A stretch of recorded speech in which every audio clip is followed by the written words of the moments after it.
Live on a beautiful Wednesday morning in Cleveland, Ohio. I'm Adam the Bull. He's Zach Meisel, and he's in Detroit. Is it a beautiful morning in Detroit as well, Zach?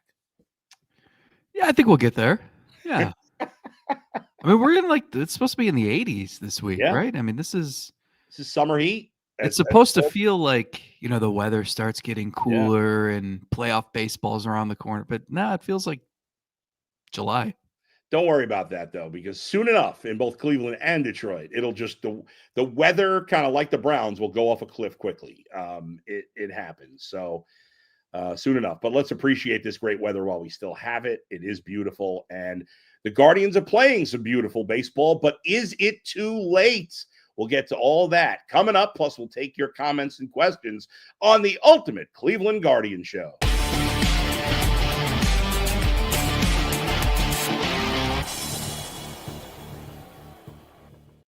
All right, Zach. So the Yankees, the Guardians, last night with a victory, a wild game. We'll get to the specifics of the game, but let's just tell the folks where they stand here on this morning. As of this morning, the Guardians are 79-71, 8 games over 500.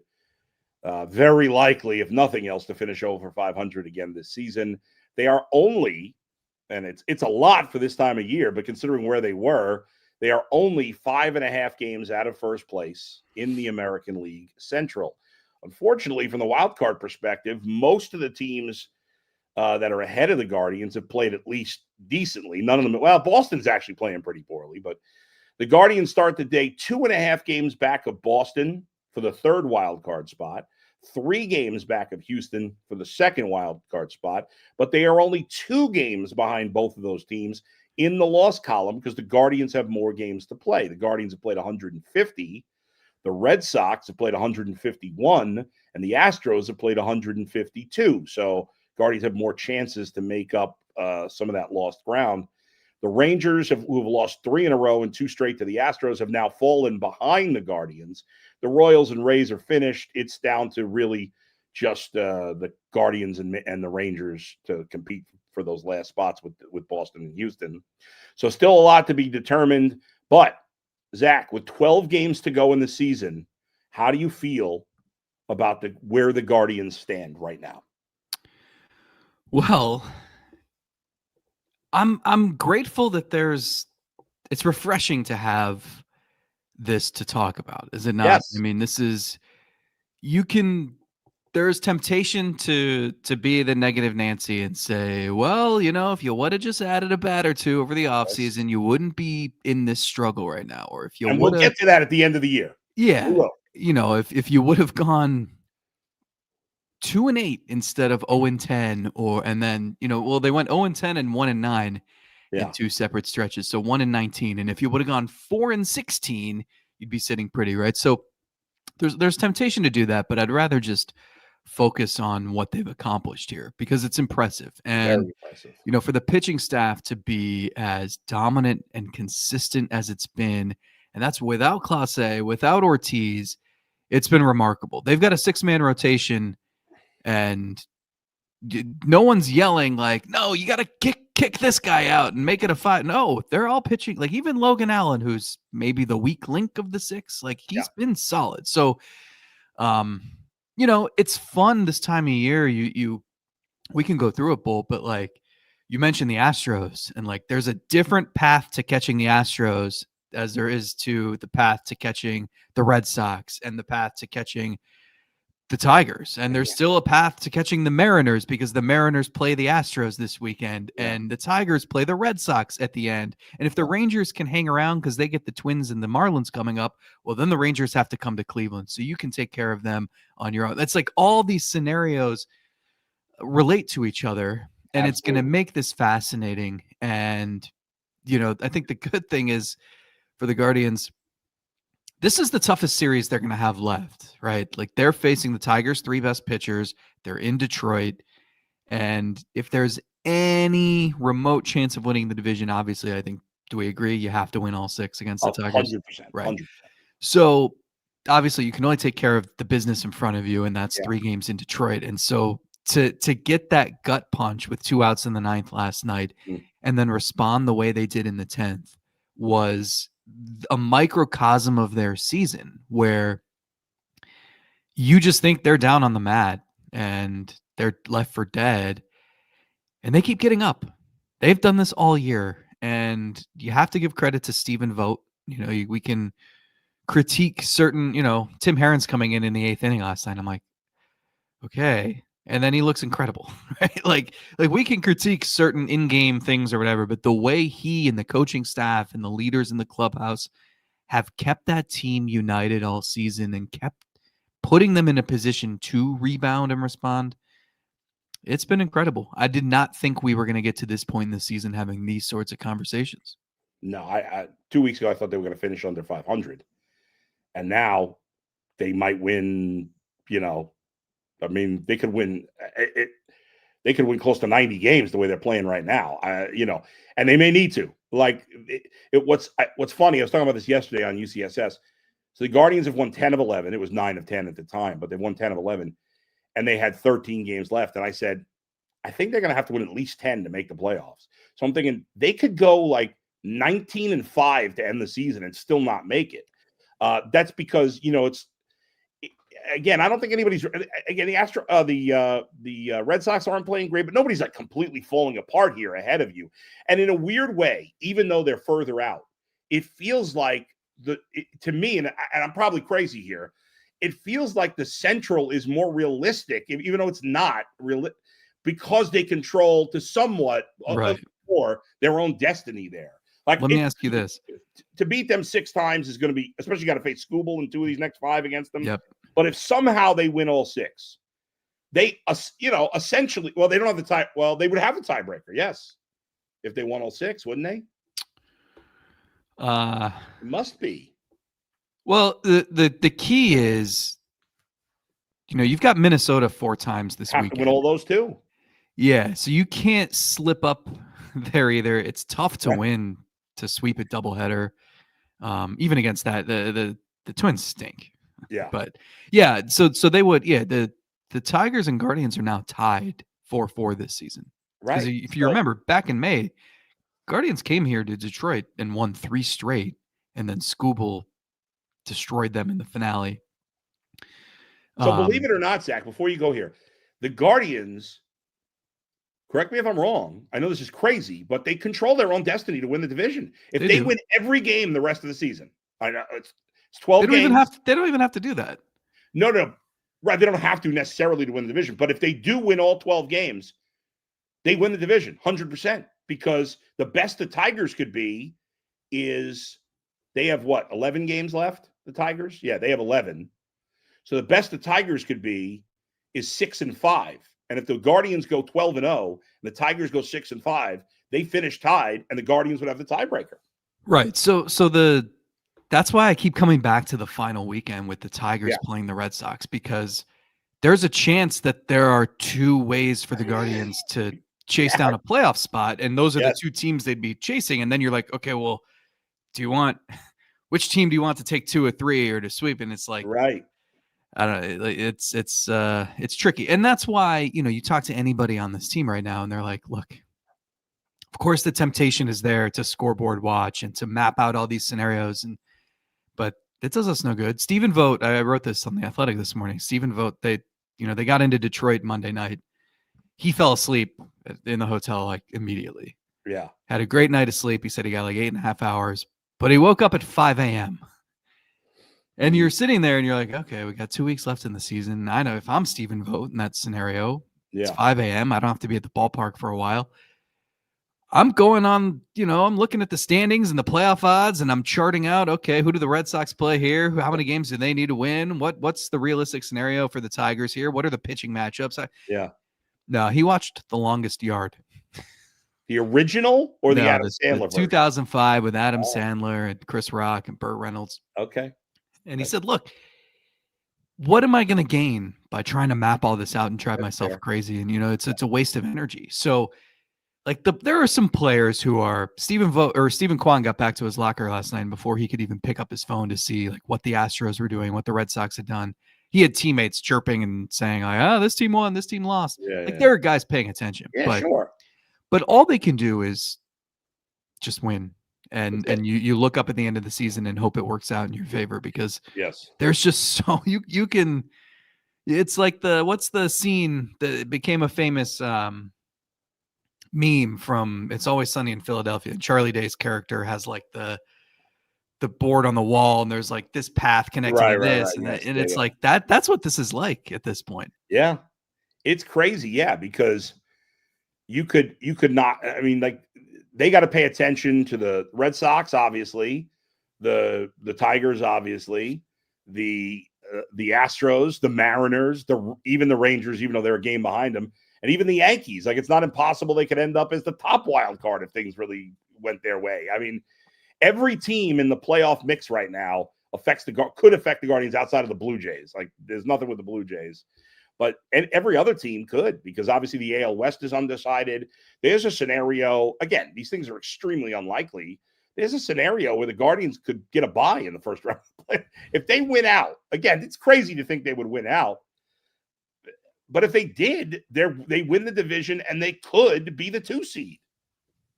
There's a lot at stake. Yeah. I mean, I like the Tigers host the Braves this weekend, who have really fallen short, but that's still not a lineup I'm looking forward to facing in September, right? Like they're loaded 1 through 9. Not the Rockies.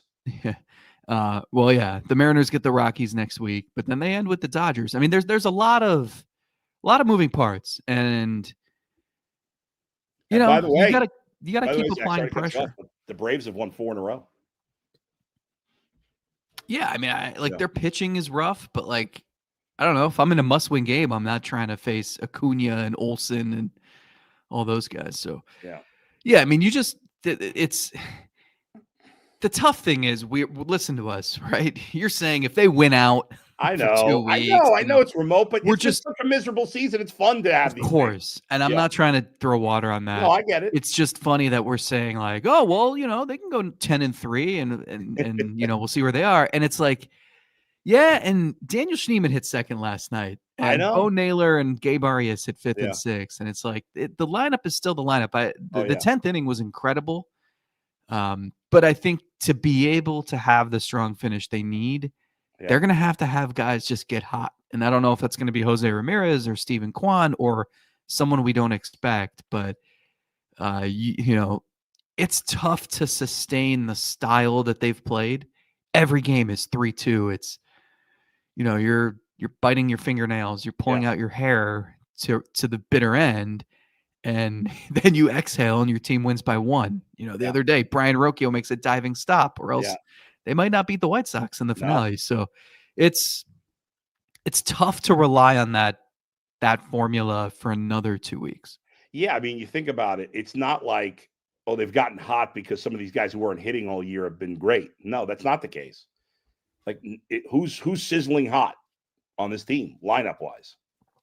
Bo Naylor is like not sizzling. He's like, he's been better. Maybe when you first throw something on the grill and it's all right, but it's not like smoking yet. Not like the whole lineup has gotten hot here down the stretch. They're not much different than they've been all year. You only have 2 players on this roster who are having good offensive seasons, right? Manzardo and Ramirez, and Kwan's been okay, but it's been more bad than good in the second half for him, and that's it. I mean, Bull, I wrote this morning, but like they entered yesterday's game with a team OPS of 666.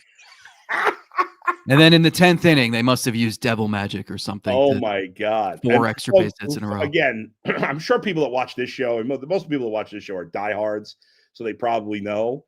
But an average OPS for a player, average, is about 710, 715, somewhere there. So if your team OPS is 666, I mean, that is hideous. Second worst in baseball, ahead of only the Pirates. Yeah.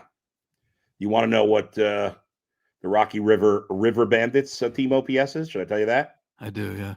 Here we go. Let's see. What's the league? What's the league average, though? I don't know, but our team OPS is 1,051. What is this, Okay. like the steroid era? It is. I got one kid who's got a 1944 OPS. He's 18 for 24 with 4 extra base hits. It sounds like 38-year-old Barry Bonds. These kids get tested? Nah, I don't allow it. I don't allow testing.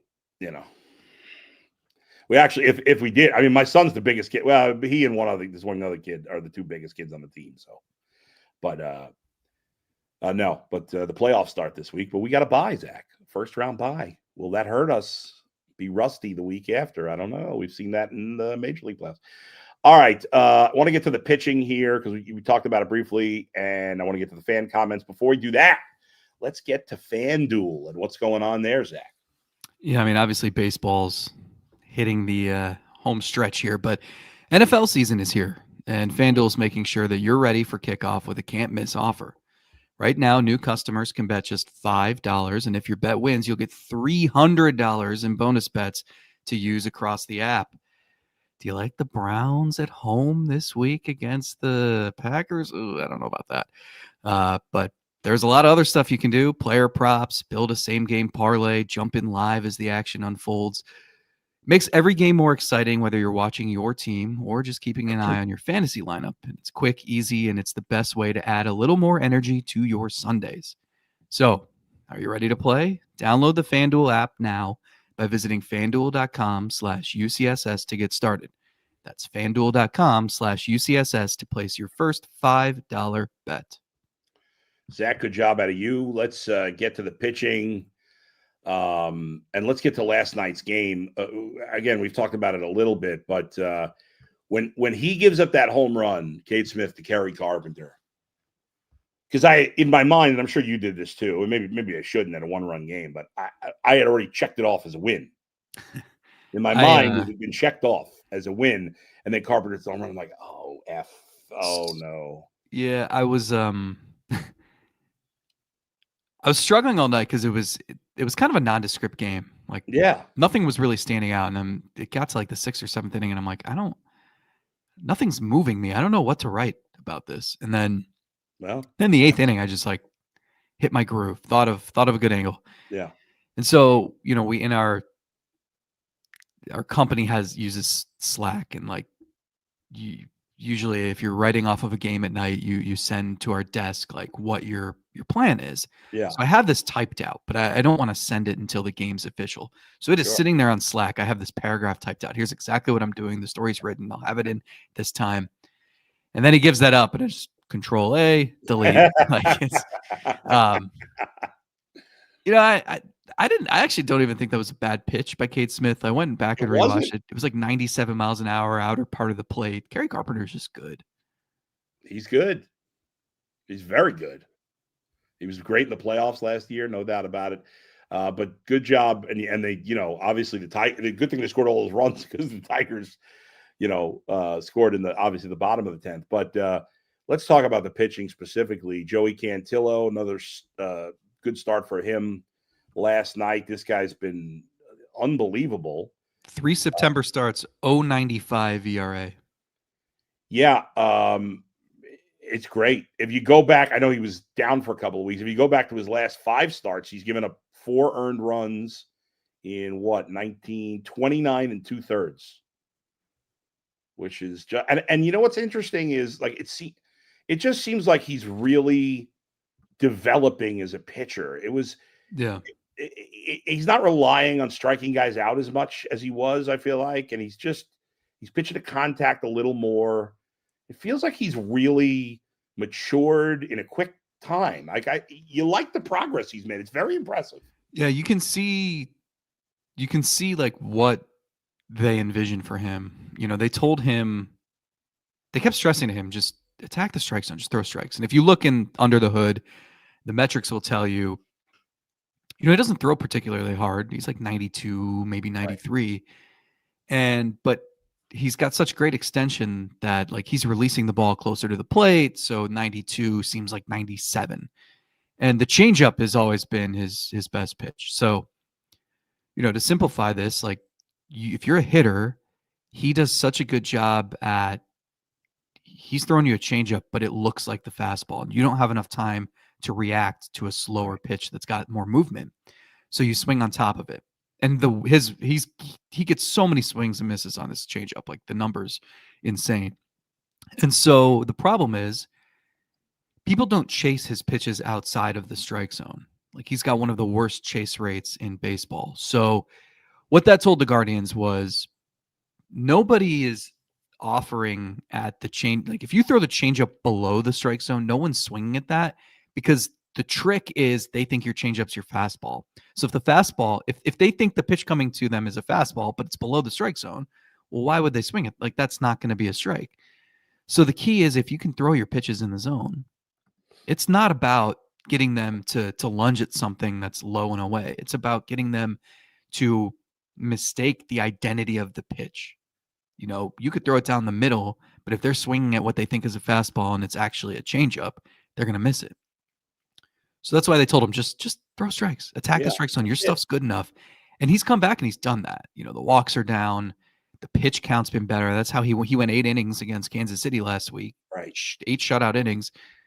Carl Willis was so excited that it's 1 a.m. He's laying in bed. He texts Joey Cantillo about how proud he is. Like it's that's awesome. Like Carl Willis has had 5 Cy Young winners. He's accomplished everything you can accomplish. And he's like still getting giddy at the age of 64 or 65 about Joey Cantillo developing in front of your eyes. Right. So yeah, now he's got this curveball that he's been throwing for strikes a little more. And that helps. So guys can't just sit on either the fastball or the changeup. And, you know, he looks like a guy, you know, you're trying to figure out like who's gotten better from start to finish. I think that's a key element here this season because you're also looking toward 2026, right? Like this is a young team and you want guys to get better, to know what you have to build around. If you look at the rotation and you're thinking, okay, like Williams has certainly taken huge strides. Mm-hmm. You still hope that Bybee can be the guy you've banked on him being, and he looked awesome last start. Yeah, he did. And now all of a sudden it's like, well, Cantillo looks great.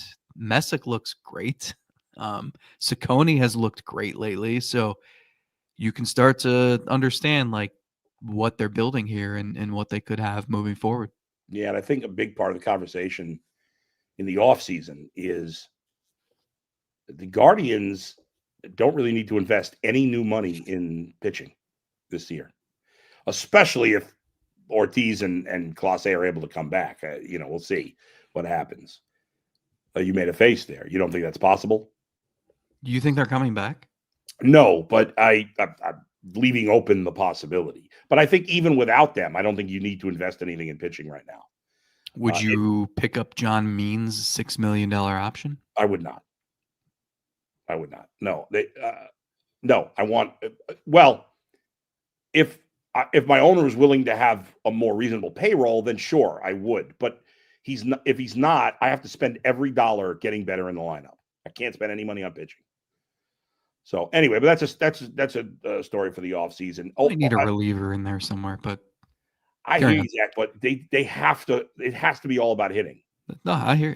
I agree. You know, the $6 million for Means shouldn't prevent you from addressing the lineup. But if it would, then I'm more on the same you can't page. bring Hedges back. You got to stop with that. I mean, you know, they probably will, but I don't know. Anyway, and I'm with you. I want to be positive right now because obviously they have a chance to make the playoffs, and that would be, you know, especially as a Cleveland fan right now, like you got to deal with the Browns and they suck and they're not going anywhere. And it would be nice if we got a surprise playoff appearance from the Guardians. Because next Sunday, if the Guardians have a chance to wrap up a playoff spot, will you be watching them or Lions Browns? Okay. So I would rather watch the Guardians. But because I do a live post-game show, are they playing exactly the same time? No, I think Guardians will be at 3:00 that day. Okay. Oh yeah, they play every game at 3:00 that day. That's right. Well, so I can watch both. There we go. We haven't talked Baker Mayfield yet. Oh boy, let's not do that. I recorded my Thursday podcast that I do 9 a.m. Thursday with Zach Jackson. He joins me every other week.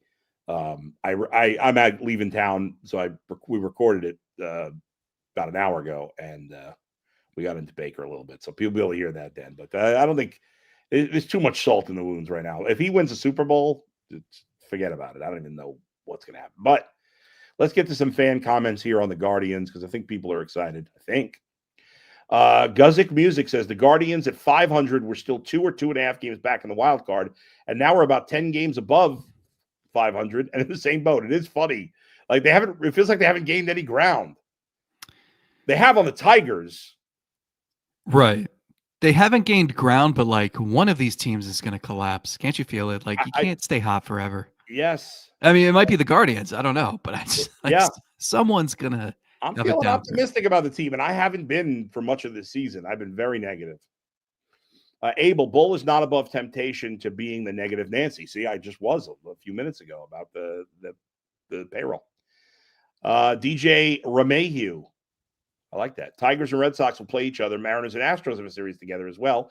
Mariners and Rangers right now. You'll have a chance to gain some ground on somebody. Yeah, but they could, yes.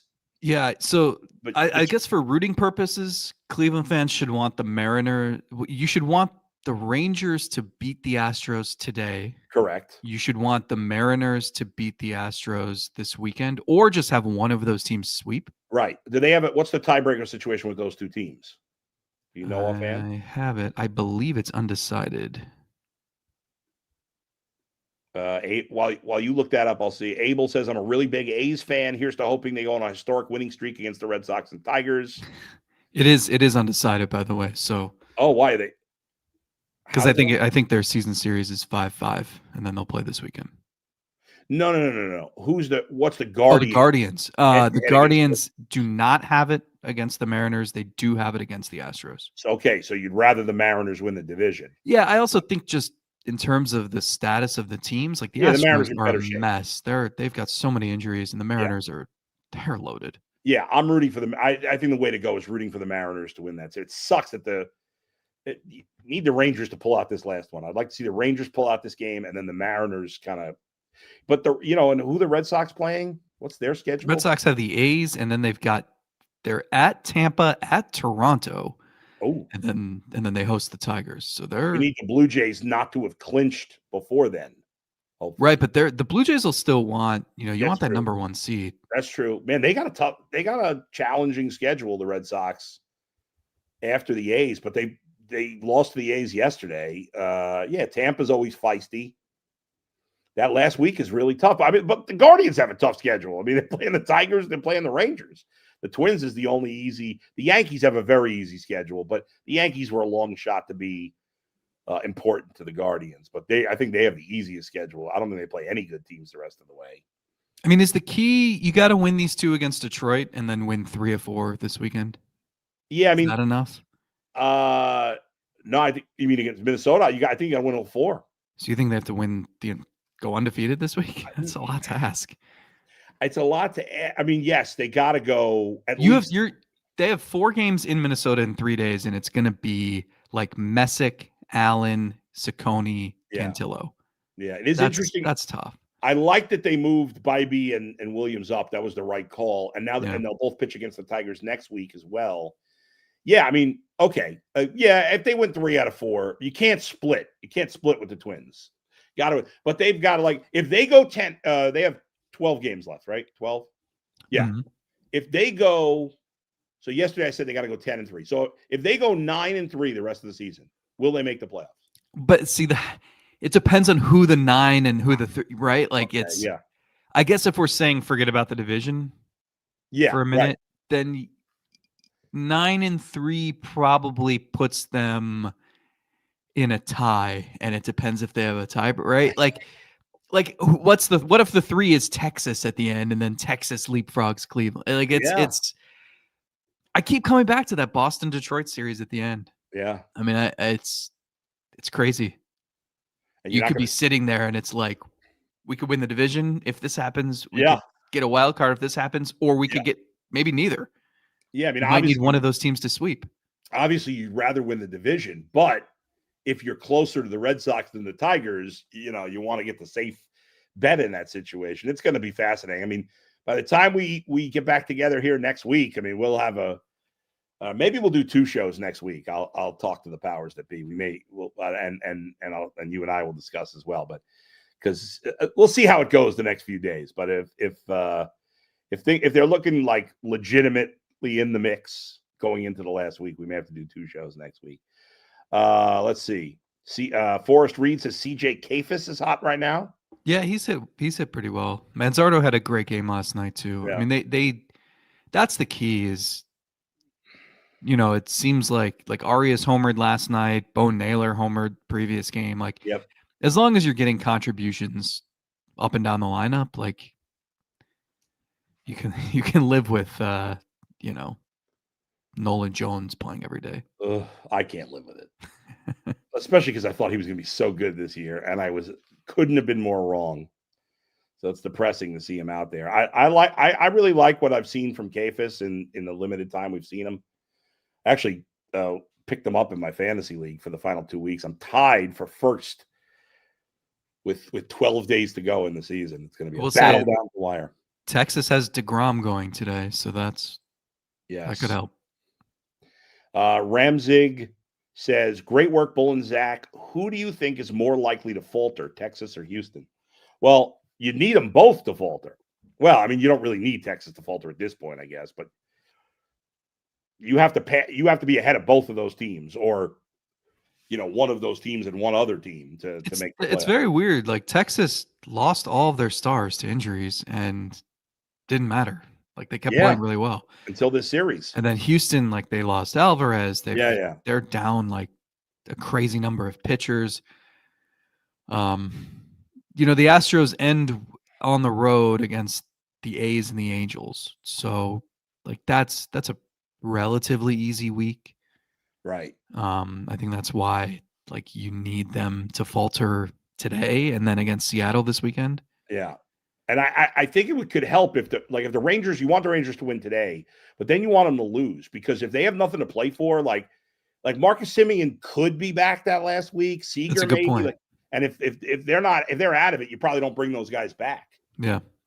So, and again, you're right. They've played well without those guys, but you'd still rather face, some of the guys that Alejandro Osuna and Michael Hellman rather than Corey Seager and Marcus Semien.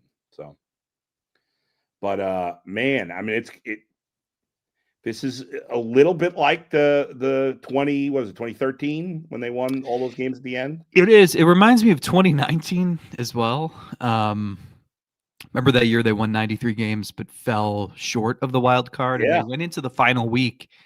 Remember, we were in Chicago, and then the trip went Chicago, DC, but it was them, I think, Tampa and Oakland.